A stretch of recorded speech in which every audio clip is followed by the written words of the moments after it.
বন্ধুরা চলে আসলাম আবার একটা মজাদার রেসিপি নিয়ে।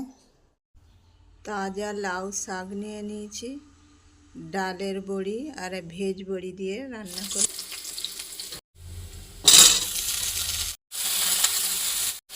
লবণ দেবো, হলুদের গুঁড়ো দেবো, লঙ্কার গুঁড়ো দেবো, ধনে জিরে মিক্স করা দেবো।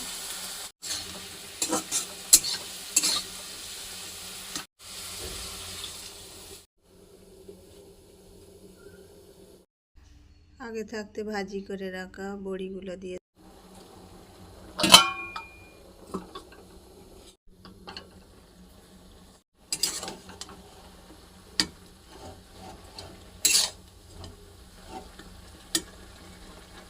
চিনি দেবো অল্প, উপর থেকে তেল ছড়িয়ে দেবো। বড়ি দিয়ে লাউ শাক রান্না রেডি হয়ে গেল। এই রেসিপিটা দেখার জন্য চ্যানেলটাকে সাবস্ক্রাইব করবেন, একটা লাইক শেয়ার কমেন্ট করবেন।